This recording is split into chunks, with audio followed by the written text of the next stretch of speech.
السلام علیکم ورحمۃ اللہ وبرکاتہ۔ وعلیکم السلام ورحمۃ اللہ وبرکاتہ۔ کیا حال ہے سب کا؟ نحمده ونصلی علی رسولہ الکریم، اما بعد فاعوذ باللہ من الشیطان الرجیم، بسم اللہ الرحمن الرحیم، رب اشرح لی صدری ویسر لی امری واحلل عقدۃ من لسانی یفقہوا قولی۔ تیار ہیں؟ ٹھیک ہے، پچھلا ریویو کرتے ہیں پہلے۔ غزوہ بدر کے بارے میں جو کچھ ہم نے کل پڑھا، اس میں سے کون سی بات نے، کون سے واقعے نے، کون سی خاص چیز نے آپ کو بہت متاثر کیا، یا اس سے آپ نے کوئی بہت اہم سبق سیکھا؟ جی آپ۔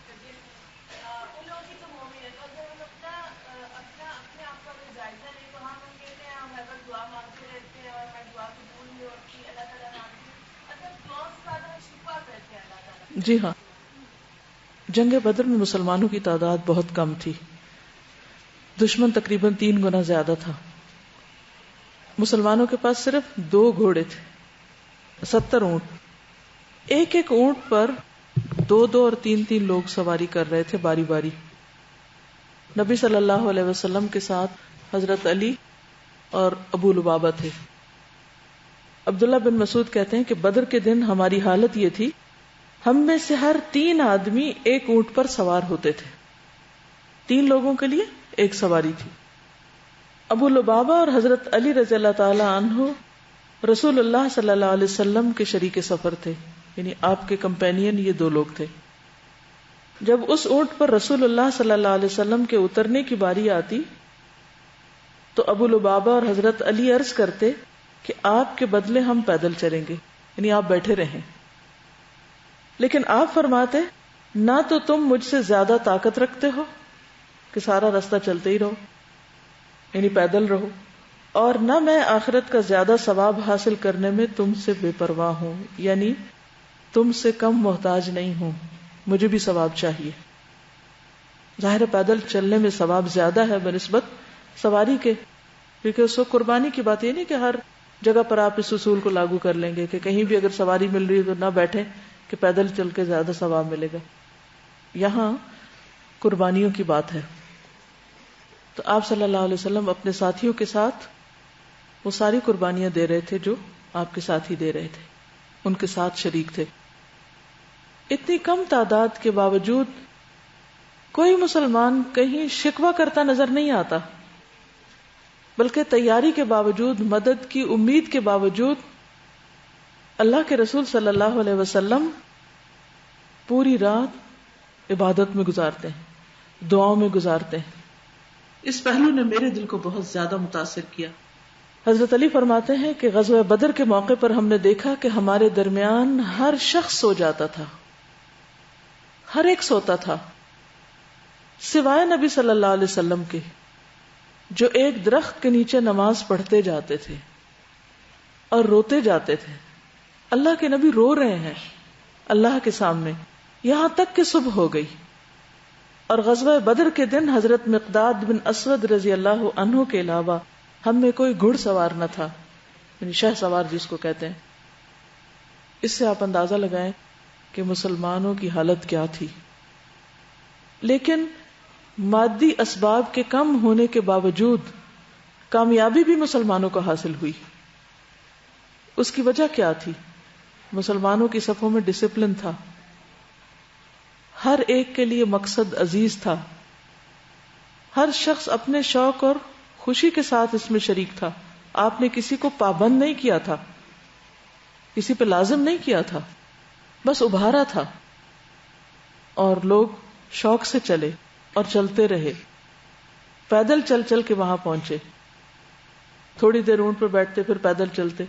اللہ کے رسول صلی اللہ علیہ وسلم خوب دعائیں کرتے رہے اور روتے رہے۔ یہاں پر آپ دیکھیے کہ آپ کا عجز و انکسار، آپ کا عبد ہونا، بندہ ہونا، بندگی کا زبردست مظاہرہ کرنا کہ اپنی اس حاجت میں اللہ کو پکار رہے ہیں، تو پھر اللہ اور بندے میں فرق ہے نا۔ کیا کوئی گنجائش ہے کہ ہم اللہ کے رسول صلی اللہ علیہ وسلم کو اللہ کے برابر قرار دے دیں؟ آپ کا یہ ساری رات جاگنا اور رونا اور دعائیں کرنا کس بات کی علامت ہے؟ بندگی کی. یہ بات سمجھ آئے گی؟ پھر کہیں کوئی حق بنتا ہے کہ ہم ایک ہی کاغذ کے اوپر یا اللہ یا محمد لکھ ڈالیں اور جیسے اللہ کو پکارے ویسے محمد صلی اللہ علیہ وسلم کو پکارے؟ کس قدر یہ نقصان دہ اور کتنا غلط عقیدہ ہے کہ اللہ کے رسول صلی اللہ علیہ وسلم تو تکلیف میں اللہ کو پکاریں اور ساری رات پکاریں، رو رو کے پکاریں، اور ہم اپنی تکلیفوں میں آپ کو پکاریں کہ آپ ہماری مدد کو آئیں، یا آپ کی قبر پہ جا کر آپ سے دعائیں کریں. کیا ایسا کرنا درست ہوگا؟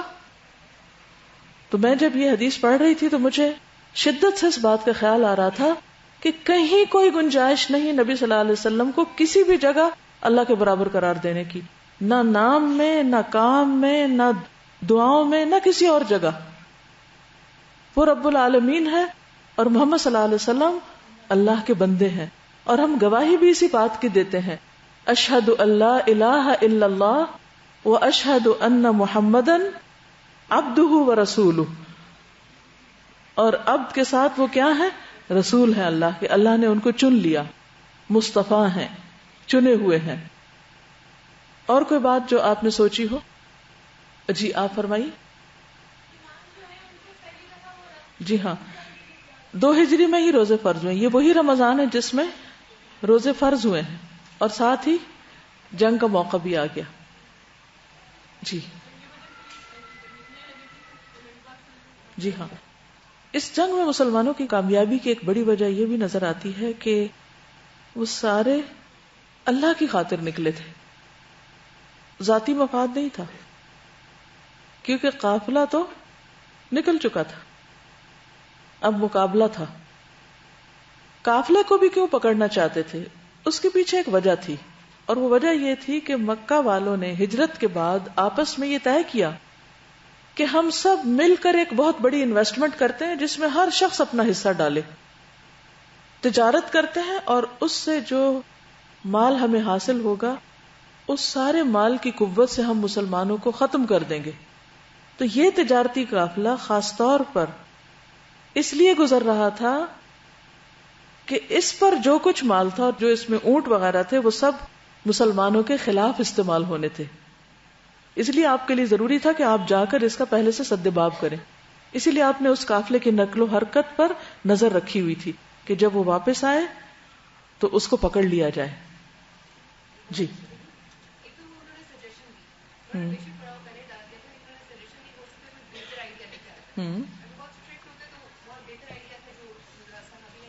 ٹھیک ہے.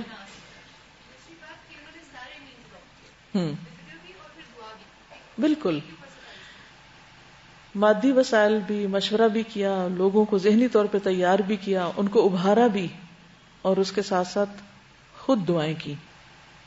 آپ یہ بھی تو کہہ سکتے تھے تم سب جاگو. ہم تو دوسروں کو یہ ذمہ داری دے کہ آپ ہمارے لیے دعا کریں. ہم کیا کرتے ہیں؟ خود آرام کرتے ہیں، خود اپنی دنیا میں لگ جاتے ہیں اور دوسروں کو کہتے ہیں آپ ہمارے لیے دعا کریں. پھر آپ دیکھیے کہ دعا میں جو خاص چیز ہے کہ یا اللہ تیرے دین کو بچانے کے لیے، تیری عبادت کی خاطر ہم یہ سب مانگ رہے ہیں. جی آپ فرمائیں. ہم ایک دوسرے کو الزام دیتے رہتے ہیں اپنی ناکامیوں کا، شکوے کرتے رہتے ہیں، الزام دیتے رہتے ہیں، اور جو کرنے کا کام ہے وہ نہیں کرتے. ہم میں سے کون سچا ہے اپنے مقصد کے ساتھ، اپنے دین کے ساتھ، اپنے مشن کے ساتھ، اپنے کام کے ساتھ؟ اگر ہم میں سے ہر ایک صرف اپنے کام کے ساتھ سنجیدہ ہو جائے، اپنے عہد پورے کرے، اپنی ذمہ داریاں نبھائے، تو بہت جلد تبدیلی آ جائے. ہم قرآن بھی پڑھتے ہیں، دین بھی پڑھتے ہیں، اور اس کے بعد پھر وہ نہیں کرتے جو ہمیں کرنا چاہیے. نبی صلی اللہ علیہ وسلم نے بدر کے موقع پر بھی، جنگ کے موقع پر بھی مشرکین کے ساتھ وفائے عہد کیا تھا. حذیفہ بن یمان کے بارے میں معلوم ہے نا آپ کو؟ حذیفہ بن یمان کہتے ہیں کہ مجھے جنگ بدر میں حاضر ہونے سے کسی بات نے نہیں روکا سوائے اس کے کہ میں اور میرا باپ حسیل باہر نکلے ہوئے تھے، کہیں گئے ہوئے تھے. ہمیں کفار قریش نے گرفتار کر لیا، پکڑے گئے. انہوں نے کہا تم محمد کے پاس جانا چاہتے ہو صلی اللہ علیہ وسلم. ہم نے کہا ہم آپ صلی اللہ علیہ وسلم کا ارادہ نہیں رکھتے، ہم وہاں نہیں جانا چاہتے. بلکہ ہم تو مدینہ جانا چاہتے ہیں. تو انہوں نے ہم سے اللہ کا یہ وعدہ اور میثاق لیا، یعنی اللہ کے نام پر، کہ ہم مدینہ واپس چلے جائیں گے اور آپ کے ساتھ مل کر جنگ نہ کریں گے. پھر ہم رسول اللہ صلی اللہ علیہ وسلم کی خدمت میں حاضر ہوئے اور آپ کو اس واقعے کی خبر دی کہ ہم یہ وعدہ کر چکے ہیں. تو آپ نے فرمایا تم دونوں واپس چلے جاؤ، ہم ان کے معاہدے کو پورا کریں گے اور اللہ سے ان کے خلاف مدد مانگیں گے. صحیح مسلم کی روایت ہے. آپ کو پتہ 313 کتنے تھوڑے لوگ تھے، یعنی ایک ایک شخص کی ضرورت تھی، اور یہ 2 لوگ موجود ہیں، آپ کے پاس آئے ہیں مدد کے لیے، اور آپ کہتے ہیں کہ نہیں، تم اس جنگ میں ہماری مدد نہیں کرو گے کیونکہ تم عہد و پیمان کر چکے ہو کہ تم ہماری مدد نہیں کرو گے، مدینہ جاؤ گے، لہذا تم مدینہ چلے جاؤ. اس سے کیا پتہ چلتا ہے کس طرح عہد کو پورا کیا. مشکل ترین حالات میں، شدید ترین ضرورت میں کہا کہ نہیں، چونکہ تم زبان دے چکے ہو. کس کو؟ دشمن کو، مخالف کو. کیا آج یہ کردار ہے ہمارے پاس؟ ہم تو ادھر بات کرتے ہیں، ادھر پھر جاتے ہیں. جی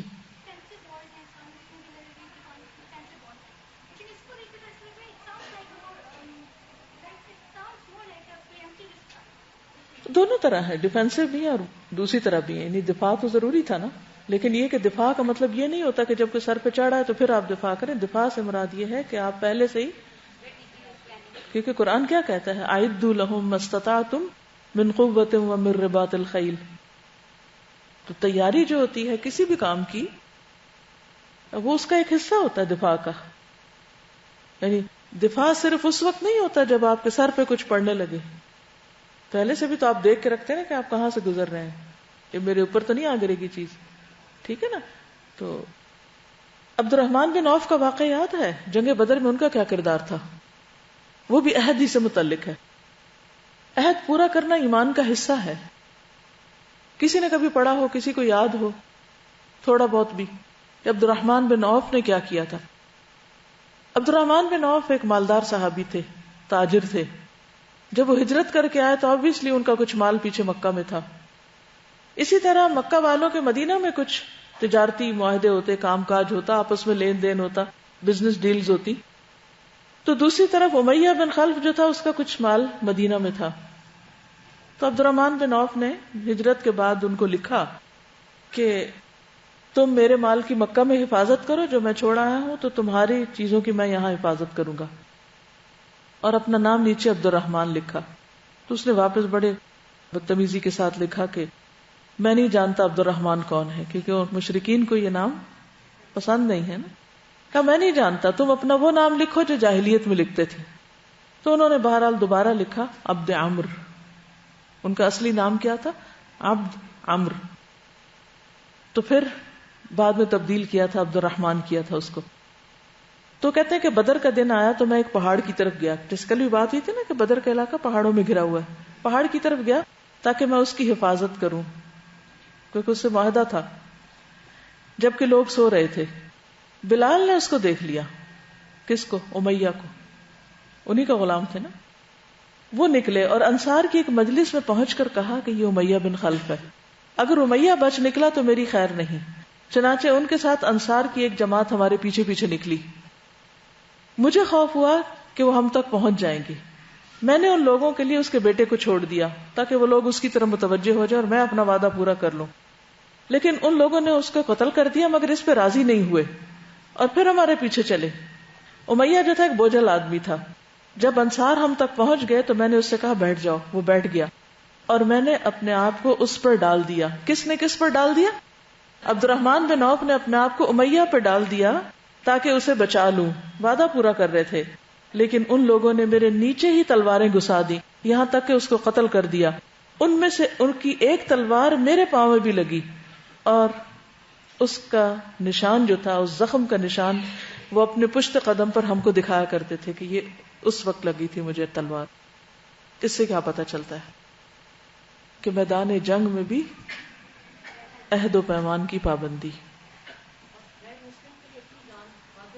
غیر مسلم کے لیے اپنی جان، ان کو نہیں روک رہے، وہ اپنا کام کریں، میں اپنا کام کروں اور اپنا وعدہ نبھاؤں.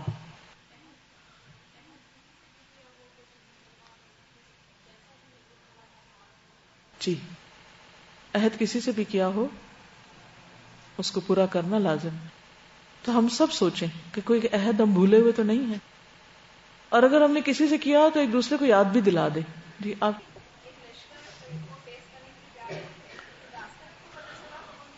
شابش، بالکل. اور ایک مشکل چیز کو ایکسپٹ کر لیا.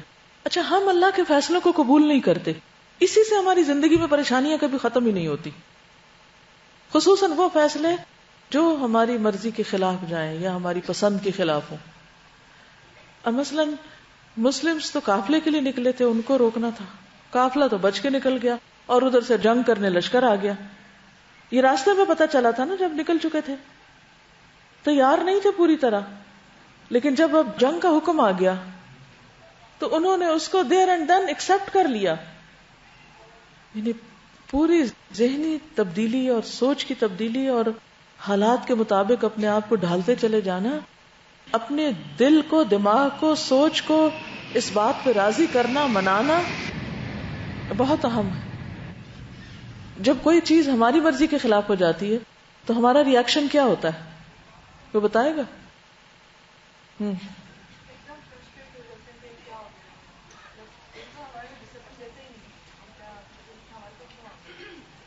نماز چھوڑ دیتے ہیں، قرآن پڑھنا چھوڑ دیتے ہیں، کلاس میں آنا چھوڑ دیتے ہیں،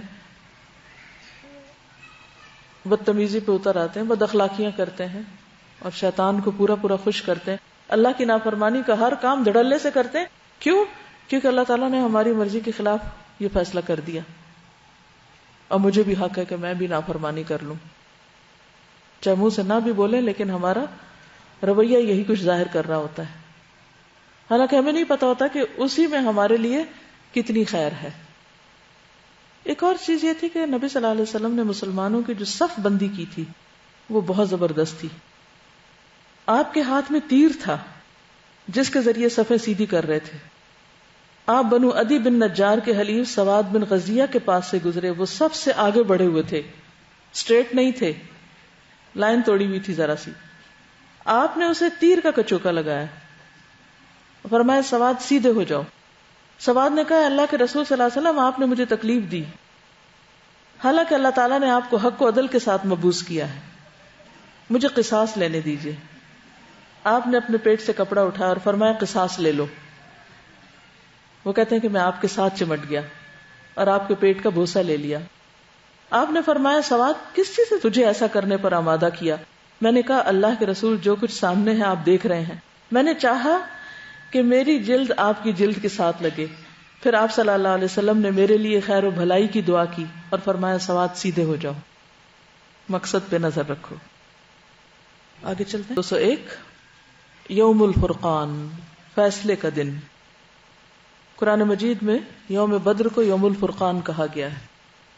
یہ معرکہ کفر و ایمان کا معرکہ تھا. اس میں آدمی نے اپنے چچا سے، باپ نے اپنے بیٹے سے، بھائی نے اپنے بھائی سے اور قرابت دار نے اپنے قریب ترین لوگوں سے جنگ کی.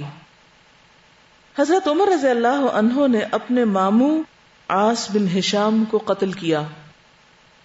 حضرت ابو بکر نے اپنے بیٹے عبد الرحمن کا مقابلہ کیا، وہ ابھی تک مسلمان نہیں ہوئے تھے، ہجرت نہیں کی تھی. اور مسلمانوں نے نبی صلی اللہ علیہ وسلم کے چچا حضرت عباس کو قید کیا. یوں قرابت کے تعلقات کٹ گئے. کیوں؟ ایمان کی وجہ سے. اللہ نے کلمہ ایمان کو کلمہ کفر پر بلندی عطا کی. یعنی یہ مال، جاہ، دنیاوی سلطنت کے لیے جنگ نہ تھی، بلکہ اللہ کے کلمے کو بلند کرنے کی جنگ تھی. اللہ نے کلمہ ایمان کو کلمہ کفر پر بلندی عطا کی اور حق کو باطل سے جدا کر دیا. اسی لیے اس دن یعنی 17 رمضان المبارک کا نام یوم الفرقان پڑ گیا. فریقین کے مقتولین، فریقین فریق کی تسنیہ دونوں گروہوں یعنی مسلم اور قریش دونوں کے کون کون لوگ قتل ہوئے. اس مارکے میں 14 مسلمان شہید ہوئے، 6 مہاجرین اور 8 انصار. انہیں میدان بدر ہی میں سپرد خاک کر دیا گیا. ان کی قبریں اب بھی معروف ہیں. مشرکین کے 70 آدمی مارے گئے، 70 قید ہوئے. مرنے والوں میں زیادہ تر سر برآوردہ لوگ تھے، یعنی لیڈرز تھے، سردار تھے. ان میں سے 24 سرداروں کی لاشیں کھینچ کر بدر کے گندے اور ناپاک کنویں میں پھینک دیے گئے، یعنی ان کو قبر نصیب نہیں ہوئی. رسول اللہ صلی اللہ علیہ وسلم نے 3 روز بدر میں قیام فرمایا، یعنی جنگ کے خاتمے کے بعد، دشمنوں کے جانے کے بعد، ان کی پسپائی کے بعد. اس کے بعد جب واپسی کے لیے تیار ہوئے تو اس کنویں کی منڈیر پر آ کر کھڑے ہو گئے، یعنی کنارے پر، باؤنڈری وال پر، اور ان سرداروں کا نام لے لے کر پکارا، یا فلان ابن فلان و یا فلان ابن فلان ایسرکم انکم اطعتم اللہ ورسولہ فإنا قد وجدنا ما وعدنا ربنا حقا فہل وجدتم ما وعدکم ربکم حقا. اے فلاں کے بیٹے فلاں اور فلاں کے بیٹے فلاں، نام لے لے کر آپ نے ان کو پکارا جو اس کنویں میں پھینکے گئے تھے. کیا تمہیں یہ بات اچھی لگتی ہے کہ تم نے اللہ اور اللہ کے رسول کی اطاعت کی ہوتی؟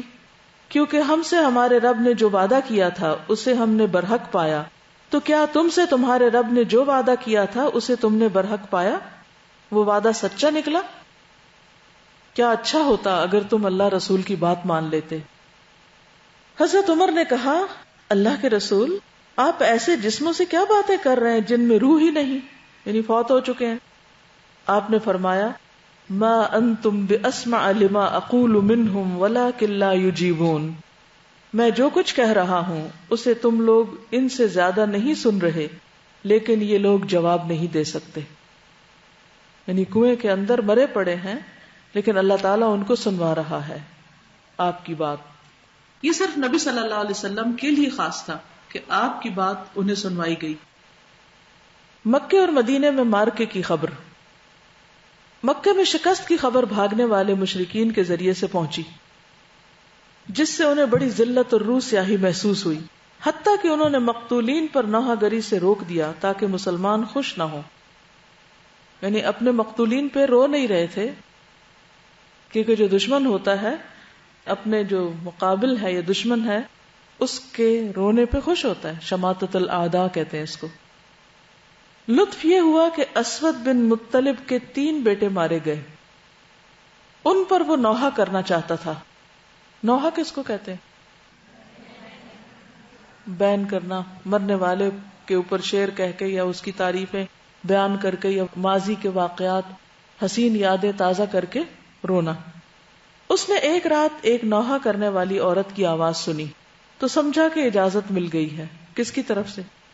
ہارنے والوں کی طرف سے، پسپا ہونے والوں کی طرف سے. یعنی اب شاید فیصلہ تبدیل ہو گیا. یہ باقاعدہ عورتیں ہوتی تھیں جن کا پیشہ ہوتا تھا نوحہ گری.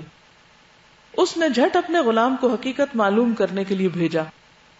اس نے واپس آ کر بتایا کہ یہ عورت تو اپنے گمشدہ اونٹ پر رو رہی ہے، اس کو یاد کر کے فریاد کر رہی. اسود یہ سن کر اپنے آپ پر قابو نہ رکھ سکا اور بے اختیار پکار اٹھا، اتبکی ان یدل لها بعیر ویمنعها من النوم السہود فلا تبکی علی بکر ولکن علی بدر تقاصرت الجدود. کیا وہ اس بات پر روتی ہے کہ اس کا اونٹ غائب ہو گیا اور اس پر بے خوابی نے اس کی نیند حرام کر رکھی ہے؟ ایک اونٹ کے کھونے پر. ہم میں سے بھی کئی لوگ اگر کوئی چیز کھو جائے، ان سے چھن جائے تو کیا کرتے ہیں؟ ڈپریشن میں چلے جاتے ہیں. تو اونٹ پر نہ رو، کیونکہ تو کچھ بھی نہیں، بلکہ بدر پر رو، بلکہ بدر پر رو جہاں قسمتیں پھوٹ گئیں. مزید چند اشعار کہے جن میں اپنے بیٹوں پر آہو فغاں کی. ادھر اہل مدینہ کی خوشخبری کے لیے رسول اللہ صلی اللہ علیہ وسلم نے 2 قاصد روانہ فرمائے. ایک عبداللہ بن رواحہ رضی اللہ عنہ بالائی مدینہ کی طرف، اور دوسرے زید بن حارثہ رضی اللہ عنہ زیری مدینہ کی طرف. یعنی ایک طرف، دوسرا دوسری طرف. اس دوران میں یہود نے جھوٹے پروپیگنڈے کر کے مدینے میں ہلچل مچا رکھی تھی. یعنی پیچھے سے وہ الٹی پلٹی خبریں، افواہیں پھیلا رہے تھے. اس لیے جب فتح کی خبر پہنچی تو ہر طرف مسرت و شادمانی کی لہر دوڑ گئی. یعنی ان ایکسپیکٹڈ تھی یہ. مدینے کے در و بام تہلیل و تکبیر. تہلیل لا الہ الا اللہ، تکبیر، اللہ اکبر کے نعروں سے گونج اٹھے، اور سر برآوردہ مسلمان رسول اللہ صلی اللہ علیہ وسلم کو مبارک دینے کے لیے بدر کے راستے میں نکل پڑے، یعنی چیدہ چیدہ لوگ استقبال کے لیے نکل پڑے۔ رسول اللہ صلی اللہ علیہ وسلم مدینے کی راہ میں راستے میں کیا کیا کام کیے آتے ہوئے واپس۔ رسول اللہ صلی اللہ علیہ وسلم نصرت الہی کا تاج پہنے مدینے کے لیے روانہ ہوئے۔ آپ کے ساتھ مال غنیمت اور قیدی بھی تھے، 70 لوگ جو پکڑ کے لا رہے تھے وہ ساتھ تھے۔ وادی صفرا کے قریب پہنچے تو تقسیم غنیمت کا حکم نازل ہوا۔ کون سی سورت اتری؟ الانفال، یسألونک عن الانفال۔ چنانچہ آپ نے خمس نکال کر باقی مال غنیمت غازیوں پر تقسیم فرما دیا، طریقہ وہیں بتا دیا گیا، وہیں کام کر لیا۔ اب دیکھیے کہ ساتھ جنگ ہو رہی ہے، ساتھ کامیابی ہو رہی ہے، واپس آ رہے ہیں، وہیں تعلیم ہو رہی ہے، وہیں عمل بھی ہو رہا ہے، ہر چیز پریکٹیکل ہے۔ پھر وادی صفرا پہنچ کر نضر بن حارث کو قتل کرنے کا حکم دیا۔ یہ کون تھا؟ جی، سورۃ لقمان میں جس کا ذکر آتا ہے کہ جو لونڈیاں خرید کر لایا تھا گانے بجانے والی، تاکہ لوگوں کو قرآن سننے سے دور کیا جا سکے، اور حضرت علی بن ابی طالب نے اس کی گردن اڑا دی۔ اس کے بعد عرق الزبیہ پہنچے تو عقبہ بن ابی معیط کو قتل کرنے کا حکم دیا، یعنی کچھ تو سردار وہیں قتل کیے جا چکے تھے اور کچھ راستے میں۔ اور حضرت عاصم بن ثابت انصاری نے، اور کہا جاتا ہے کہ حضرت علی بن ابی طالب نے اس کی گردن ماری تھی، یعنی ان دو میں سے کسی ایک نے اس کو مارا تھا۔ وہ سربراوردہ مسلمان جو رسول اللہ صلی اللہ علیہ وسلم کو مبارکباد دینے کے لیے نکلے تھے، یعنی استقبال کے لیے، ان کی مقام روحا میں آپ سے ملاقات ہوئی، اور وہاں سے مدینہ تک انہوں نے آپ کی رفاقت اور قیادت میں سفر طے کیا۔ اس طرح آپ مدینے میں یوں مظفر و منصور داخل ہو، مظفر یعنی ظفر یاب، کامیاب، منصور یعنی جن کی مدد کی گئی، کہ ہر دشمن پر آپ کی دھاک بیٹھ چکی تھی، اور اس کی وجہ سے بہت سے لوگ ہلکا بگوش اسلام بھی ہوئے، یعنی اسلام کا ایک روب پڑ گیا اور لوگ مسلمان ہو گئے۔ اسی لیے جو لوگ بدر سے پہلے مسلمان ہوئے ان کی شان کچھ اور ہے بنسبت ان کے جو بعد میں ہوئے، اور جنہوں نے اس میں شرکت کی ان کے لیے تو فردوس اعلیٰ ہے۔ اسی موقع پر عبداللہ بن ابی اور اس کے ساتھیوں نے بھی دکھاوے کے لیے اسلام قبول کیا، کیونکہ وہ دیکھ رہے تھے کہ اسلام ایک اسٹیبلشڈ اور ایک حقیقت پر مبنی دین ہے جو اب غالب ہوتا نظر آ رہا ہے۔ قیدیوں کا قضیہ، یعنی قیدیوں کے ساتھ کیا سلوک کیا۔ جب رسول اللہ صلی اللہ علیہ وسلم مدینہ پہنچے تو آپ نے قیدیوں کے بارے میں مشورہ کیا۔ خاص طور پر آپ اس بات کو نوٹ کیجئے کہ ہر اہم فیصلہ کرنے سے پہلے آپ صحابہ سے مشورہ کرتے ہیں کہ ہمیں کیا کرنا چاہیے، حالانکہ آپ پر وحی نازل ہوتی تھی۔ حضرت ابوبکر رضی اللہ عنہ نے فدیہ لینے کی رائے دی کہ ان سے کچھ لے کر انہیں چھوڑ دیا جائے، اور حضرت عمر کی رائے یہ تھی کہ انہیں قتل کر دیا جائے تاکہ دشمن کا زور ٹوٹ جائے۔ اللہ سبحانہ وتعالیٰ نے اسی رائے کو پسند کیا تھا، بعد میں سورۃ الانفال میں اس پر آیات بھی آئیں۔ رسول اللہ صلی اللہ علیہ وسلم نے فدیہ لینا طے کیا۔ یہ فدیہ 4000 سے 3000 اور کم از کم 1000 درہم تک تھا، اور ان قیدیوں میں سے جو لکھنا پڑھنا جانتے تھے ان کا فدیہ قرار دیا گیا کہ وہ 10 مسلمان بچوں کو لکھنا پڑھنا سکھا دیں۔ بعض قیدیوں پر احسان کیا گیا اور انہیں فدیہ لیے بغیر رہا کر دیا گیا۔ ٹھیک ہے، تو کیا کیا چوائسز تھی؟ قتل، فدیہ، تعلیم، اور بغیر فدیے بھی۔ رسول اللہ صلی اللہ علیہ وسلم کی صاحبزادی حضرت زینب نے اپنے شوہر ابو العاص کے فدیے میں جو مال بھیجا اس میں ایک ہار بھی تھا۔ یہ ہار حضرت خدیجہ کا تھا۔ ابو العاص بھی یہاں آئے تھے، آپ کے داماد تھے، لیکن دوسری طرف سے آپ کے خلاف لڑنے آ رہے تھے، کیونکہ بہت سے لوگ مجبور کرنے پر نکلے تھے، وہ خود نہیں چاہتے تھے۔ انہی میں سے ایک ابو العاص بھی تھے، کیونکہ قبیلے کا ساتھ دینا لازم تھا۔ انہوں نے حضرت زینب کو ابو العاص کے ساتھ رخصت کرتے وقت انہیں یہ ہار دیا تھا، یعنی جب شادی کی تھی حضرت زینب کی تو اس وقت حضرت خدیجہ کا ہار حضرت زینب کو دیا تھا۔ اب جب ابو العاص قید ہوئے تو ان کو چھڑانے کے لیے آپ صلی اللہ علیہ وسلم کی بیٹی نے اپنا ہار بھیجا، وہی جو آپ نے دیا تھا ایک وقت میں. جب رسول اللہ صلی اللہ علیہ وسلم نے اسے دیکھا تو آپ پر رقت طاری ہو گئی. اس سے بھی آپ کی وزڈم پتہ چلتی ہے کہ آپ ہار بھی پہچانتے تھے. بہت باریک نکتہ ہے اس میں. جی بیوی کے ساتھ ایک تعلق نظر آتا ہے نا. آج بہت سے شوہر ایسے ہوں گے جن کو یہ نہیں پتا ہوگا کہ ان کی بیوی نے کیا پہنا ہوا ہے، یا اگر وہ ہار دوسرے اور 2-3 کے ساتھ رکھ دیا جائے تو وہ یہ نہیں پہچان سکیں گے کہ ان کی بیوی کا ہار کون سا ہے. لیکن نبی صلی اللہ علیہ وسلم اتنے عرصے کے بعد اس موقع پر اس ہار کو پہچان گئے. آپ نے صحابہ کرام سے اجازت چاہی کہ ابو العاص کو بلا فدیہ چھوڑ دیں. صحابہ کرام نے ایسا ہی کیا. چنانچہ آپ نے ابو العاص کو اس شرط پر رہا کر دیا کہ وہ زینب بنت رسول کی راہ چھوڑ دیں گے، ان کو واپس آنے دیں گے، اپنے باپ کے پاس ہجرت کر کے مدینہ آنے دیں گے. تو ان کا ایک طرح سے فدیہ یہ قرار پایا. ابو العاص نے مکہ جا کر ان کا راستہ چھوڑ دیا اور وہ مدینہ ہجرت کر آئیں. انہوں نے بھی وعدہ پورا کیا. اس سے عربوں کے اور خصوصاً مسلمانوں کے اخلاق کا پتہ چلتا ہے کہ کس قسم کے لوگ تھے.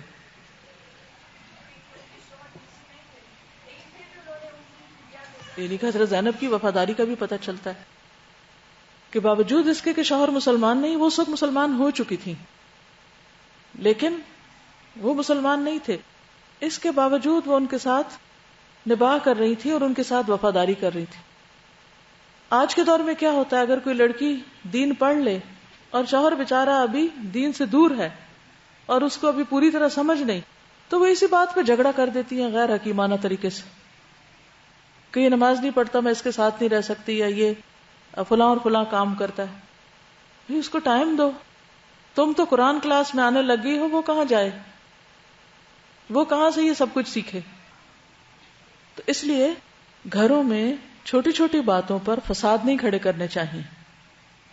اور اس قسم کی وفاداری جو ہے، ٹھیک ہے کہ اس کے بعد آخر میں یہ حکم آ گیا کہ مسلم عورت کا نکاح صرف مسلم مرد کے ساتھ ہی ہو سکتا ہے، لیکن جب تک یہ قانون نہیں آیا اور جب تک حجت تمام نہیں ہوئی اس وقت تک ایک رخصت دی گئی. پچھلے دنوں کینیڈا میں بھی ایک واقعہ ایسی پیش آیا، ایک خاتون مسلمان ہوئی اور ان کے شوہر مسلمان نہیں تھے. انہیں جب بتایا گیا کہ اچھا اب آپ یہ کلمہ پڑھ لیں، یوں نہا لیں، یوں طہارت کا اہتمام کریں، نماز پڑھیں اور ساتھ ہی اپنے شوہر کو چھوڑ دیں کیونکہ وہ مسلمان نہیں، آپ کا نکاح ٹوٹ چکا ہے. اس نے پہلی ساری باتیں مان لی، لیکن یہ جو بات تھی اس پر وہ پھوٹ پھوٹ کے رونے لگی کہ میں ایک دم کیسے چھوڑ دوں، میں تو سڑک پر آ جاؤں گی، میرا تو کوئی اور ہے ہی نہیں، تو میں کیا کروں. پھر انہوں نے مجھے فون کیا کہ کیا کرے. میں نے کہا بھی کچھ دن تو مہلت دو اس کو کہ اس تک بھی پیغام پہنچا لے، اس تک اپنے اخلاق سے، دین سے، جس چیز نے اسے متاثر کیا میسج کنوے ہو جائے، پھر اس کے بعد میں دیکھا جائے گا. تو لوگوں کو وقت دیں، ٹائم دیں، اور چھوٹی چھوٹی باتوں پر جھگڑے فساد نہ کریٹ کریں گھروں کے اندر. تو بہرحال نبی صلی اللہ علیہ وسلم نے راستے میں جو کام کیے ان میں خاص طور پر جو مال غنیمت کی تقسیم تھی، یہ بھی بڑی اہم بات تھی کہ اسے مدینہ تک واپس نہیں لائے، وہیں سب کے حصے دے دیے راستے میں. حضرت سعد بن ابی وقاص کہتے ہیں کہ غزوہ بدر کے دن میرے بھائی عمیر شہید ہو گئے اور میں نے عاص بن سعید بن عاص کو قتل کر دیا اور اس کی تلوار لے لی جس کا نام ذوالقطیفہ تھا. میں وہ تلوار لے کر نبی صلی اللہ علیہ وسلم کی خدمت میں حاضر ہوا. آپ نے فرمایا جا کر یہ تلوار مال غنیمت میں ڈال دو. مجھے اپنے بھائی کی شہادت کا جو غم تھا اور مال غنیمت کے حصول کا جو خیال تھا اسے اللہ کے سوا کوئی نہیں جانتا تھا. ابھی میں تھوڑی ہی دور گیا تھا کہ سورۃ انفال نازل ہو گئی اور نبی صلی اللہ علیہ وسلم نے فرمایا جا کر اپنی تلوار لے لو.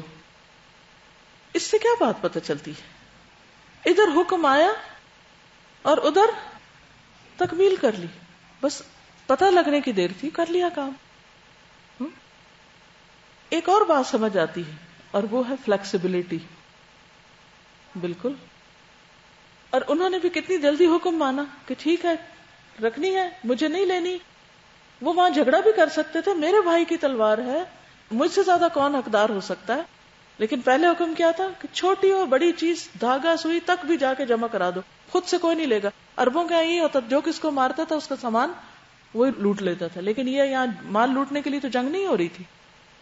تو اس لیے جب کامیابی کے بعد دیکھا کہ لوگوں کے اندر تھوڑی بہت کھچاوٹ آ رہی ہے تو اللہ سبحانہ وتعالیٰ فرمایا کہ اپنے حالات کی اصلاح کرو, مال غنیمت اللہ اور اس کے رسول کے لیے ہے.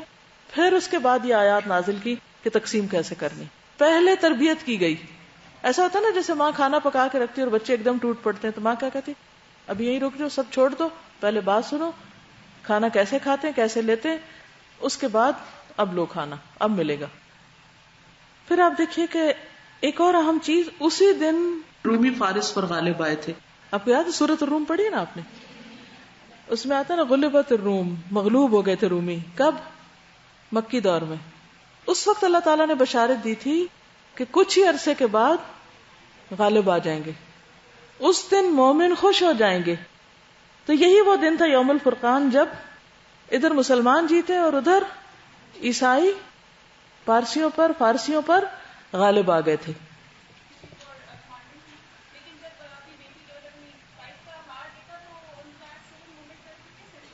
ہر چیز کا کمبینیشن ہے.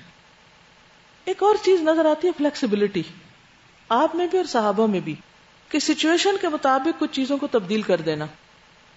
اگرچہ مشورہ کیا گیا تھا, ایک چیز طے ہو گئی, اس کے بعد جب ضرورت پیش آئی تو آپ نے مشورے کے ساتھ ہی اس کو دوبارہ بدلا. یہ نہیں کہ آپ نے مرضی سے تبدیل کر دیا. یہ بھی یاد رکھیے کہ حضرت زینب کا جب ہار لوٹایا تو یہ نہیں کہا کہ میں نہیں اس کو لینا چاہتا, میں اسے واپس دے رہا ہوں, بس میرا فیصلہ ہے یہ. آپ نے انہی صحابہ سے دوبارہ مشورہ کیا کہ تم کیا کہتے ہو, کیا ایسا کر لیا جائے. بہت اسٹرینتھ دیتی ہے جب آپ مشورے سے کام کرتے ہیں, تو اس سے دوسرے لوگ آپ کے قریب آتے ہیں. جب آپ اعتماد کرتے ہیں تو محبت بڑھتی ہے. یس کہ نہیں, ایک پہلے ہم نے یہ طے کیا, اب آپ اس کو چینج کر رہے ہیں, کتنی دفعہ چینج کریں گے. پھر حضرت سعد جو تھے, انہوں نے یہ نہیں کہا کہ اچھا ابھی تو آپ نے ایک فیصلہ سنا تھا, ابھی آپ دوسرا سنا رہے ہیں, جن کی وہ تلوار کا معاملہ تھا. آپ نے چونکہ پہلے مجھے نہیں دی, اب میں نہیں لے رہا, اب میرا موڈ آف ہو چکا ہے. ہم نان ایشوز کو ایشوز بنا لیتے ہیں اور چھوٹی چھوٹی باتوں کو مسئلہ بنا کر اصل مقصد سے ہٹ جاتے ہیں. جو شخص مقصد سے ہٹ جائے, جس کی نگاہ وہاں سے پھر جائے, جو اس چیز کو نگاہوں سے اوجھل کر دے, وہ کبھی منزل تک نہیں پہنچتا. تو جب اللہ کے راستے میں آپ گھر سے نکلے نا, تو آپ کہیں میں اللہ کے لیے نکلا ہوں اور مجھے اللہ کے دین کو ترقی دینی ہے, اور اس راستے میں چھوٹی موٹی باتیں جو میرے نفس, میری مرضی, میری پسند, میری خواہشات اور میرے جذبات کے خلاف ہوں گی, ان سب کو میں ایک طرف رکھ دوں گا, میں اپنے مقصد کو نہیں چھوڑوں گا. تو یہ فلیکسیبلٹی جو ہے, یہ زندگی میں ایک بہت بڑا حسن ہے. اس کی وجہ سے زندگی میں بہت حسن ہو جاتا ہے, تعلقات بہت اچھے ہو جاتے ہیں, اسٹرانگ کمیونٹیز ڈیولپ ہوتی ہیں, کیونکہ ہم وقت بے وقت بس دوسروں کو رول سنا دیتے ہیں کہ یہ قانون ہے بس. فدیے میں جو قیدیوں کے ساتھ معاملہ کیا گیا, اس میں مال بھی لیا گیا, بغیر مال کے بھی چھوڑا گیا. جیسے مطعم بن عدی کے احسان کو آپ نے یاد رکھا. ایک روایت میں آتا ہے کہ حضرت جبیر سے روایت ہے کہ بدر کے قیدیوں کے بارے میں نبی صلی اللہ علیہ وسلم نے فرمایا, اگر مطعم بن عدی زندہ ہوتا اور وہ مجھ سے ان ناپاکوں کے متعلق کہتا, یعنی مشرکین کے بارے میں کہتا, تو میں ان لوگوں کو صرف اس کی خاطر رہا کر دیتا. وہ کیوں؟ کون تھا مطعم بن عدی؟ جی ہاں, جب طائف سے آپ واپس آ رہے تھے تو اس نے آپ کو پناہ دی تھی. اس کا احسان یاد کر رہے ہیں آپ کہ اس کی خاطر, اس کی سفارش قبول کرتے ہوئے میں ان سب کو آزاد کر دیتا. اس سے کیا پتہ چلتا ہے؟ احسان کا بدلہ, شکر گزاری, کہ یہ شخص میرے فلاں مشکل میں کام آیا تھا, اس لیے اگر یہ آج میرے ساتھ زیادتی بھی کر دے تو میں اس کے ساتھ ناراض نہیں ہوں گا, کیونکہ یہ اس کا مجھ پر احسان ہے. یہ احسان ماننا جو ہے, یہ بھی ایک بڑی بات ہے. ہمارا تو کیا ہوتا ہے, اگر کبھی کسی نے ہم پر کوئی احسان, اول تو ہم سب سے زیادہ تو کس کا احسان ماننے کی ہم کو کہا گیا ہے؟ والدین. واقعی صحیح بات ہے. کم از کم 3 بار تو مجھے یاد ہے جو قرآن میں آتا ہے, وہ بالوالدین احسانا. اللہ کا حکم ہے, اپنی عبادت کے بعد والدین کے احسان کا ذکر ہے. لیکن کوئی بات والدین ہماری مرضی کے خلاف کر دیں, ہم پر زیادتی کر دیں, تو ہمارا رویہ کیا ہوتا ہے؟ ہم ان کے سامنے بھی بدتمیزی کرنے لگتے ہیں اور ان کے پیچھے بھی ان کے خلاف باتیں کرتے ہیں. کیا یہ رویہ کسی مسلمان کو زیب دیتا ہے؟ خاص طور پر آپ جو ٹین ایجرز بچیاں ہیں ان کو یہ پرابلم زیادہ پیش آتی. جب ذرا بڑے ہو جاتے ہیں اور خصوصاً جب آپ کی شادی ہو جاتی ہے, خود ماں بن جاتے ہیں, پھر تو ہر ایک کو احساس ہو جاتا ہے. اس سے پہلے جتنی دفعہ مرضی کہو کہ ماں باپ کے ساتھ اچھا کرو, نہیں سمجھ آتی کسی کو. جب خود ماں باپ بنتے پھر کہتے اوہ, پھر یاد آتی. اور خصوصاً جب بڑے ہو جاتے ہیں اور اپنے بچے جوان ہو کے بدتمیزی کرنے لگتے ہیں. تو اس میں آپ دیکھیے کہ کسی کا احسان ماننا سب سے زیادہ تو ماں باپ کا, پھر اس کے بعد جو ماں باپ کے درجے میں ہو, جیسے استاد. بعض اوقات ایسا ہوتا ہے نا کہ استاد آپ ہی کی بھلائی کے لیے آپ کو کسی بات پہ ڈانٹ دیتا ہے. اچھا ہم کیا کرتے ہیں؟ موڈ آف کر کے بیٹھ جاتے ہیں, اس کی طرف دیکھنا چھوڑ دیتے ہیں, سلام کرنا چھوڑ دیتے ہیں کہ مجھے فلاں جگہ ڈانٹ دیا گیا تھا, حالانکہ اس نے کوئی اپنی ذات کے لیے کوئی انتقام نہیں لیا. تو جن کے اپنے اندر اخلاق یا کردار ہوتا ہے, صاحب کردار لوگ جو ہوتے ہیں, نوبل پرسنالٹیز رکھنے والے لوگ جو ہوتے ہیں, وہ جو دلوں کی تنگی سے باہر آ جاتے ہیں, وہ اعلیٰ اخلاق اس طرح اپناتے ہیں جو ہمارے نبی صلی اللہ علیہ وسلم کی سنت ہے.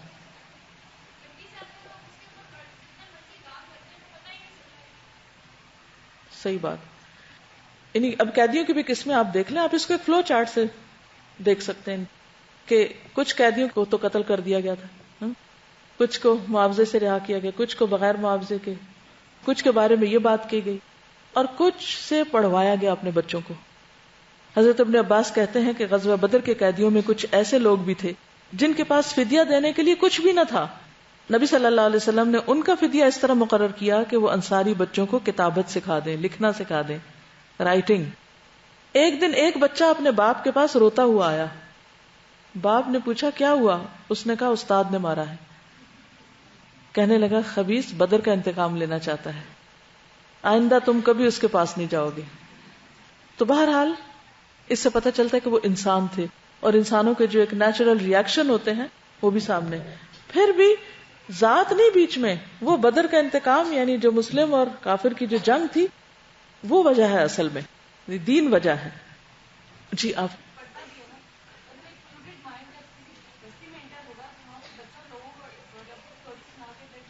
جی یعنی کہ جو ایسے لوگ تھے کہ جنہوں نے بہت زیادہ یعنی شدید مخالفت کی. دیکھیں بدر کے قیدی بھی سارے برابر نہیں تھے. اب ابو العاص بھی قیدی لیکن بے ضرر سے انسان ہے, وہ اپنی قوم کا ساتھ دے رہے ہیں. کچھ لوگ ہوتے ہیں نا کہ ان کو ڈیسیژن لینے میں دیر ہوتی, کچھ فوراً لے لیتے ہیں. اب حضرت علی عمر میں کتنے چھوٹے ہیں لیکن وہ فوراً ہی مان لے آتے ہیں سنتے ہی. تو کچھ لوگ ایسے تھے, جیسے نضر بن حارث کو کیوں مارا گیا؟ اس کی بنیادی وجہ یہی تھی کہ وہ ان لوگوں میں سے تھا جو اسلام کے خلاف شدید قسم کا پروپیگنڈا کرنے والے اور اس کے کاز کو نقصان دینے والے تھے. کچھ ایسے تھے جو بھیڑ چال ساتھ چلے ہوئے تھے, اس وجہ سے ان کے انجام بھی فرق ہوئے. پھر اسی طرح یہ ہے کہ مال غنیمت جو تھا وہ کافی تعداد میں مسلمانوں کے ہاتھ آیا تھا. عبداللہ بن عمر سے روایت ہے کہ رسول اللہ صلی اللہ علیہ وسلم بدر کے دن اپنے ساتھ 315 آدمی لے کر نکلے. آپ نے دعا فرمائی, اے اللہ یہ لوگ پا پیادہ ہیں, پیدل ہیں, ان کو سواری عطا فرما. جب آپ جا رہے تھے تو آپ دیکھ رہے ہوں گے کہ صحابہ کچھ اونٹ پہ بیٹھے کچھ پیدل جا رہے ہیں, تو آپ ان کے لیے کیا مانگ رہے تھے؟ سواری. یہ لوگ ننگے ہیں, ان کو لباس عطا فرما. آپ کو یاد ہے اصحاب صفہ کا لباس کہ بعضوں کو صرف ایک چادر ہوتی تھی, اس کے اوپر گلے سے باندھ لیتے تھے اور نیچے تھوڑا سا اس کو بل دے دیتے تھے, 2 کپڑے بھی نہیں ہوتے تھے بعض کے پاس. اسی حال میں وہ لوگ جنگ کرنے بھی جا رہے ہیں. یہ لوگ بھوکے ہیں, ان کو سیر فرما دے. پھر اللہ نے بدر کے دن مسلمانوں کو فتح عنایت فرمائی, اور جب یہ لوگ مدینہ لوٹے تو ان میں سے کوئی ایسا نہ تھا جو اپنے ساتھ 1 یا 2 اونٹ نہ لایا ہو. ان کو لباس بھی ملا اور وہ سیر بھی ہو گئے. یہ تو تھی دنیا کی چیزیں, لیکن اصل جزا تو آخرت کی تھی. حضرت انس رضی اللہ عنہ کہتے ہیں کہ برا کی بیٹی اور حارثہ بن سراقہ کی ماں نے نبی صلی اللہ علیہ وسلم کی خدمت میں حاضر ہو کر عرض کیا, اے اللہ کے نبی, کیا آپ حارثہ کا حال مجھ سے بیان نہیں کریں گے؟ حارثہ بدر کی لڑائی میں شہید ہوئے تھے اور ایک نامعلوم شخص کا تیر ان کو آ کر لگا تھا. تو کہنے لگی, کیا آپ حارثہ کا حال مجھ سے بیان نہیں کریں گے؟ اگر وہ جنت میں ہے تو میں صبر کروں، اور اگر کسی اور جگہ ہوں تو رونے کی کوشش کروں، یعنی خوب روں۔ آپ صلی اللہ علیہ وسلم نے فرمایا، حارثہ کی ماں جنت میں بہت سے باغ ہیں اور تیرا بیٹا فردوس اعلیٰ میں ہے۔ بخاری نے اس کو روایت کیا ہے۔ تو دنیا کے مال غنیمت پہ نہ جائیے، صرف دنیا کی کامیابی کو نہ دیکھیے، صرف ان اونٹوں اور گھوڑوں کو نہ دیکھیے، صرف ان لباس اور کھانے کو مت دیکھیے۔ صحابہ جس چیز کے لیے نکلے تھے وہ ان چیزوں کو لینے نہیں نکلے تھے، یہ تو اللہ کے رسول صلی اللہ علیہ وسلم ان کے لیے یہ دنیا کی ضروریات زندگی بھی مانگ رہے تھے، لیکن ان کا اصل اجر تو اللہ کے پاس تھا۔ اور پھر ان لوگوں کو ایک خطاب بھی ملا، کیا؟ بدری صحابہ، اہل بدر، یہ مسلمانوں میں سے افضل ترین لوگ ہیں، ان کو یعنی سب سے بہترین ہونے کا خطاب ملا۔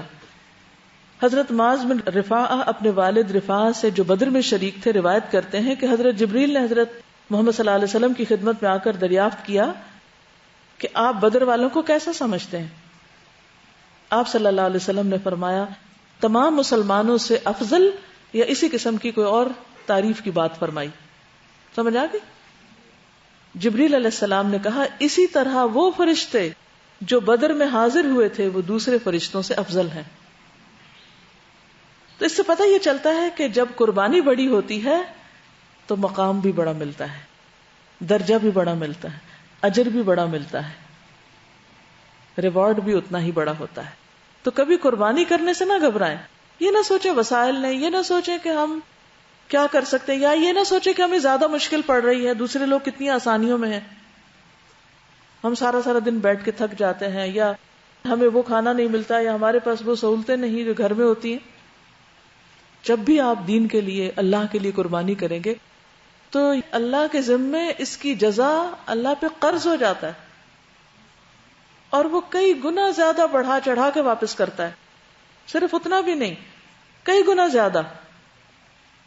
ایک اور حدیث میں آتا ہے، نبی صلی اللہ علیہ وسلم نے فرمایا، اطلع اللہ علی اہل بدر، اللہ نے اہل بدر کو جھانک کر دیکھا، یعنی خاص طور پر دیکھا، اچھا یہ لوگ، اور فرمایا تم جو چاہو کرو، میں نے تمہیں معاف کر دیا، اعملوا ما شئتم فقد غفرت لکم، ان کے لیے معافی نامہ لکھ دیا گیا۔ کتنا قدردان ہے اللہ۔ پھر حضرت عمر جو تھے وہ اپنی خلافت میں بدری صحابہ کو ترجیح دیتے تھے، ان کو آگے رکھتے تھے۔ قیس بن ابی حازم تابعی کہتے ہیں کہ جو لوگ جنگ بدر میں شریک ہوئے تھے ان میں سے ہر شخص کا وظیفہ 5,000 درہم تھا جو بیت المال سے ادا کیا جاتا تھا، ان کی پینشن۔ حضرت عمر نے فرمایا، میں جنگ بدر میں شریک ہونے والوں کو مرتبے میں دوسرے تمام لوگوں پہ ترجیح دیتا ہوں۔ اس سے پتہ چلتا ہے کہ اللہ نے تو قدردانی کی ہی تھی، صحابہ بھی ان کی قدردانی کرتے تھے، ان کا احترام کرتے تھے۔ ہمارے لیے کیا لازم ہے، ہم کیا کریں؟ ہمارے ہاں ایک چیز جو ختم ہو گئی ہے نا، وہ ہے دوسروں کی رسپیکٹ، محسنین کی قدر، دین کے لیے قربانی کرنے والوں کی ناقدری، اور مساوات کے نام پر سب کو ایک ہی لاٹھی سے ہانک دیتے ہیں، تو یہ درست نہیں۔ اللہ نے ہر چیز میں درجے رکھے، انسانوں کے بھی درجے رکھے۔ اللہ کے ہاں کوئی کہاں ہے تو اللہ ہی کو پتا ہے، لیکن جو ہماری آنکھیں دیکھتی ہیں کہ جو لوگ دین کے لیے قربانیاں کریں، محنت کریں، ان کے احسان کو مانا جائے، اس کو یاد رکھا جائے، اس کی قدردانی کی جائے، کسی وجہ سے دل نہ چھوٹا کیا جائے۔ کسی کی اپریسیشن سے، شکر گزاری سے ہم کو کیا چیز روکتی ہے؟ کیا چیز روکتی ہے؟ اور ہم اس کی خوبیاں کیوں نہیں دیکھ پاتے؟ ہم کیوں اس وقت انسیکیور ہو جاتے ہیں؟ جواب دیجئے نا۔ کہیں ہم چھوٹے نہ ہو جائیں، کسی کی تعریف کرنے سے ہم کیوں چھوٹے ہو جائیں گے؟ چھوٹے ہوتے ہیں کہ بڑے ہوتے ہیں؟ بڑے ہوتے ہیں۔ جب آپ کسی کی قدر کرتے ہیں، شکر گزاری کرتے ہیں، اس کا احسان مانتے ہیں، اس کی تعریف کرتے ہیں، تو آپ چھوٹے نہیں ہوتے۔ اور آپ کو معلوم ہے کہ حضرت ام ورقہ جو تھی، یعنی مردوں کا کردار تو سامنے آ گیا، ام ورقہ جو تھی وہ غزوہ بدر میں جب آپ تشریف لے گئے تو انہوں نے عرض کیا کہ اللہ کے رسول صلی اللہ علیہ وسلم مجھے بھی اپنے ساتھ جانے کی اجازت دیجیے، میں بھی جانا چاہتی ہوں، وہاں میں بیماروں زخمیوں کی دیکھ بھال کروں گی۔ شاید اللہ تعالیٰ مجھے بھی شہادت عطا فرمائے. آپ صلی اللہ علیہ وسلم نے فرمایا تم اپنے ہی گھر میں رہو, اللہ تعالیٰ تمہیں شہادت کا مرتبہ عطا فرمائے گا, تمہاری یہ تمنا خواہش پوری ہو جائے گی. راوی کہتے ہیں کہ اس کے بعد ان کا نام ہی شہید ہو گیا تھا, شہیدہ. آلریڈی ان کو اس نام سے پکارا جانے لگا. وہ قرآن پڑھی ہوئی تھی, انہوں نے اپنے گھر میں مؤذن مقرر کرنے کی اجازت مانگی, آپ نے اجازت دی. پھر وہ اہل محلہ کی جماعت کرواتی تھی اور خواتین کو جمع کر کے, کیونکہ قرآن جانتی تھی. راوی کہتے ہیں کہ انہوں نے ایک غلام اور باندی کو وعدہ کیا تھا کہ میرے مرنے کے بعد تم آزاد ہوگے, تو انہوں نے مل کے سازش کی اور گلا گھونٹ کے ان کو مار دیا. تو اس طرح ان کو شہادت نصیب ہوئی. پھر ان کو بھی پھانسی دے دی گئی تھی. تو مدینہ میں یہ پھانسی کا پہلا واقعہ تھا, کیونکہ قصاص اسی کا نام ہے نا. اب آپ دیکھیے کہ جہاں کامیابیاں ہو رہی ہیں, وہاں دوسری طرف عین اسی وقت جب آپ واپس آ رہے ہیں تو آپ کی بیٹی کی قبر کی مٹی برابر کی جا رہی ہے. زندگی خوشی اور غم کے امتزاج کا نام ہے. ان مع العسر یسرا, دکھوں کے ساتھ خوشیاں بھی ہیں اور خوشیوں کے ساتھ دکھ لگے ہوئے ہیں, پھول کے ساتھ کانٹا ہے. اس کو بھی ایکسپٹ کر لیجئے, یہ بھی اللہ کے اذن سے ہے. حضرت رقیہ کی وفات اور ام کلثوم سے عثمان رضی اللہ تعالیٰ عنہ کی شادی. نبی صلی اللہ علیہ وسلم جس وقت غزوہ بدر کے لیے تشریف لے گئے تھے, آپ کی صاحبزادی حضرت رقیہ بیمار تھی, وہ حضرت عثمان کے عقد میں تھی, لہٰذا آپ نے انہیں حکم دیا کہ ان کی تیمارداری کے لیے مدینہ ہی میں رہیں. حضرت عثمان اس وجہ سے جنگ بدر میں شریک نہیں ہو سکے تھے, لیکن اس کے باوجود انہیں جنت کی بشارت تھی ایک اور موقع پر قربانی کی وجہ سے. تاہم انہیں بھی بدر میں حاضر ہونے والے کا اجر اور حصہ ملے گا.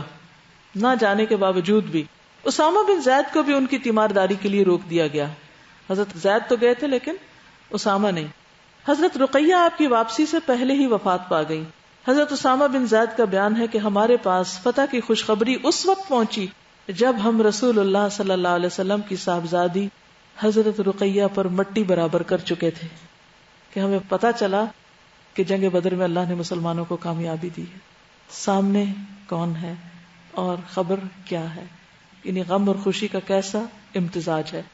اور جب رسول اللہ صلی اللہ علیہ وسلم مدینہ پہنچ کر مطمئن ہو چکے, یعنی سب کام کاج اپنی ذمہ داریاں پوری کر لی, تو آپ نے اپنی دوسری صاحبزادی حضرت ام کلثوم کی شادی حضرت عثمان سے کر دی. اسی لیے حضرت عثمان کو ذو النورین کہا جاتا ہے. ذو النورین, نورین دو نور والے کہا جاتا ہے. حضرت ام کلثوم نے ان کے عقد میں رہتے ہوئے شعبان 9 ہجری میں وفات پائی اور بقیع میں دفن ہوئی. جنگ بدر یہاں مکمل ہوئی. بدر کے بعد کچھ اور واقعات بیچ میں پیش آتے ہیں, اس کے بعد غزوہ احد ہوتی ہے. ٹھیک ہے, آج کے لیے اتنا ہی کافی ہے. سبحانک اللہم و بحمدک, نشہد ان لا الہ الا انت, نستغفرک و نتوب الیک. السلام علیکم و رحمۃ اللہ وبرکاتہ.